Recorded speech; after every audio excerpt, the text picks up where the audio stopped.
Like most narcissistic individuals, you often don't realise that they are bad for your mental and physical health and your overall well-being until you have experienced a prolonged relationship with them. And even then, you don't always recognise that it's the narcissistic individual that's causing those issues within you. We often look internally and question and doubt ourselves.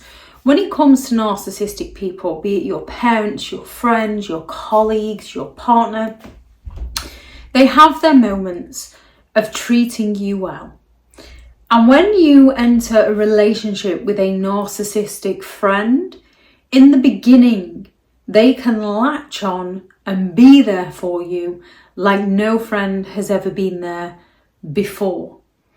You can be going through some form of difficulty and all of a sudden they are there for you to help pick you up. And then you feel indebted and grateful to them.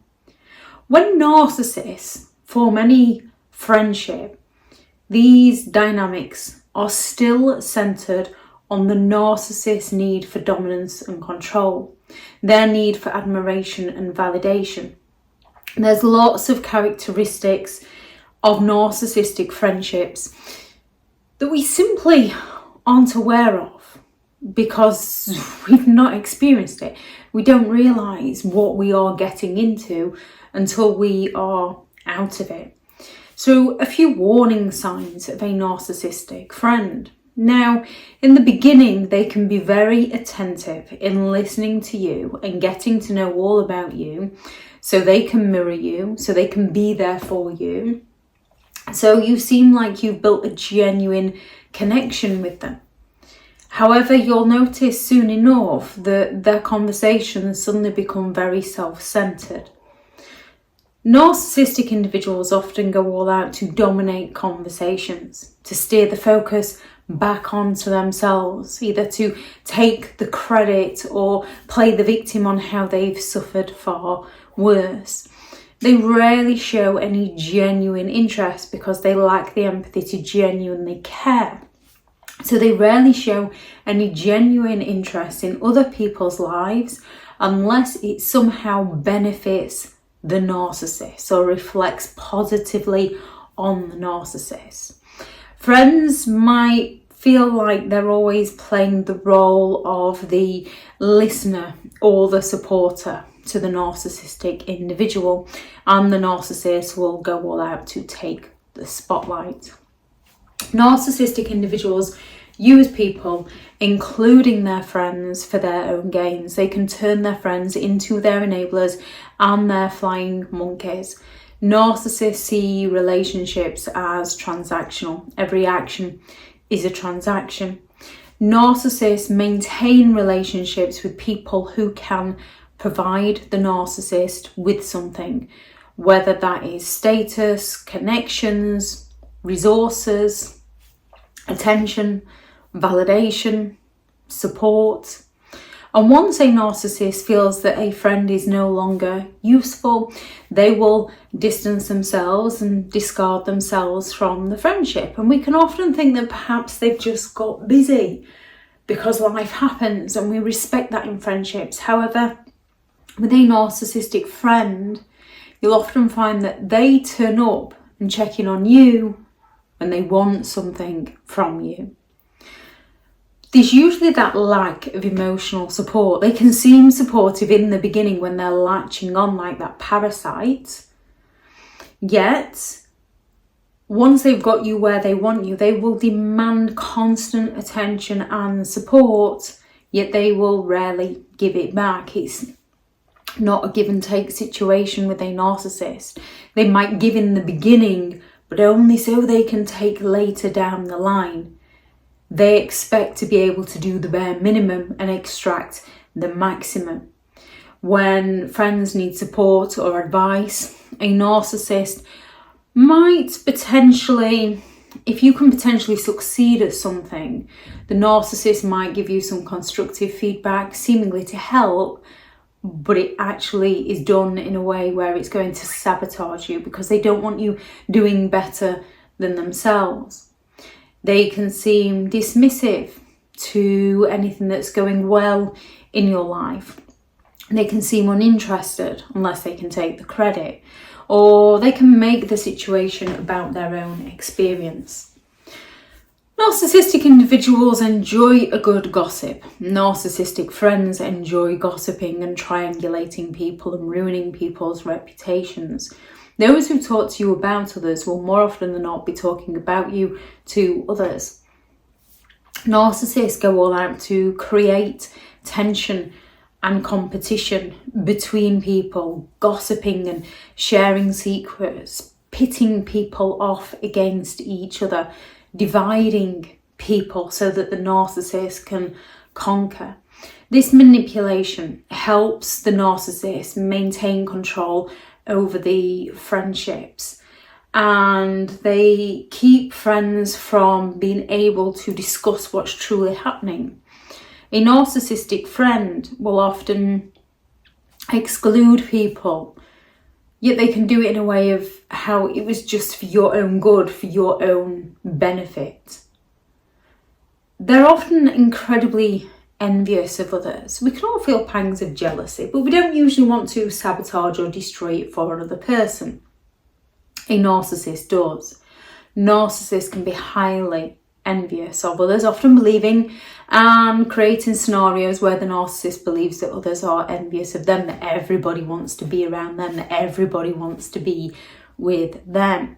However, narcissistic individuals are highly envious of other people's happiness, other people's success, other people's relationships, other people's possessions, and they go all out to sabotage these, even for those that they claim to care about, because they lack the empathy to care.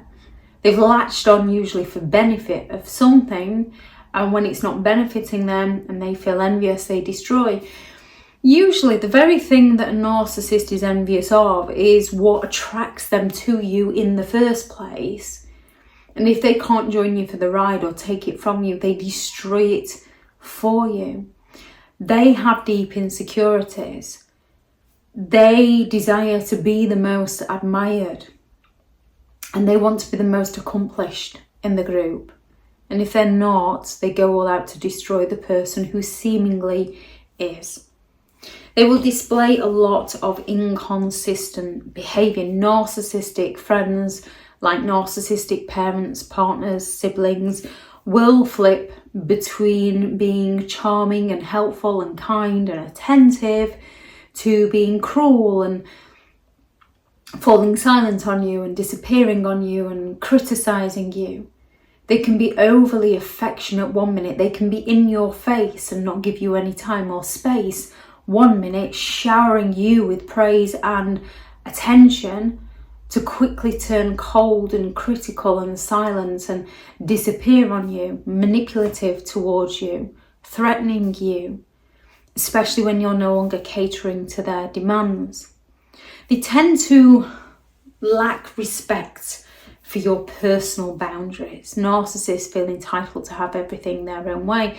Therefore, they lack the empathy to care how it's affecting you, only how it's negatively affecting themselves. So you will place a boundary and they will just walk straight over it, whether they make you feel guilty, whether they accuse you of being selfish, whether they play the victim. There's many ways a narcissist will simply walk straight over your boundary, and before you know it, you find it very difficult to say no to them. They expect you to be available for them at all times. They expect you to drop your work, your hobbies, your family, your friends, any prior commitments, and jump to their demands. They will demand your time, your attention, and your resources without any consideration for your needs or your limits. When it comes to getting to know new people, it's about getting to know people for who they are and not who they're selling themselves to be. We all make mistakes. Friends can suddenly have a lot on their plate and not be as round as much as perhaps they would like to be. However, they don't reappear the second they want something from you. Narcissistic individuals are around so long as they are benefiting from you. When they're not benefiting is when they disappear. Friendships with narcissistic individuals are one-sided. They're incredibly demanding. They're incredibly draining. They're based on manipulation rather than any form of mutual respect. Recognizing these patterns of behavior within an individual helps you learn to assert healthy boundaries early on to protect yourself from unhealthy relationships. If anyone has any signs of a narcissistic friend that you notice, please do add those into the comments for people reading through. Thank you very much to all the returning subscribers and your continued support with the channel. It's greatly appreciated. If you are new to the channel, I'm Elizabeth Shaw. This channel is all about narcissistic behaviour to give you more understanding of the people you might be dealing with within your life, how to handle yourself around those people if you cannot go no contact, and different methods to find what works for you to help you understand and overcome narcissistic and emotional abuse. If you do find the information helpful on the channel, please do subscribe. If you are looking for further help and support in understanding and overcoming narcissistic and emotional abuse, I do have several online guides available, and those teachable links are in the video description. If you're looking for someone to speak to, I have partnered with BetterHelp, and their sponsored link is also in the video description. I do also have several books available on Amazon. How to create boundaries with those who have no respect for your boundaries, such as narcissistic individuals. 15 rules to deal with narcissistic people, how to stay sane and break the chain. A Narcissist Handbook, which is the ultimate guide to understanding and overcoming narcissistic and emotional abuse. Healing from Narcissistic Abuse, a guided journal for recovery and empowerment, can't speak. And this is less about reading and more about writing and journaling through your experience. And the new book, which will hopefully be out at the end of October, which is more of a novel, which is Behind the Mask, The Rise of a Narcissist, which is going to be the first, hopefully, in a series of 3 books. If anyone is interested in those, they will be available on Amazon. Thank you very much for watching. Go out there and create the day that you deserve, because you do deserve to have an amazing day. Bye.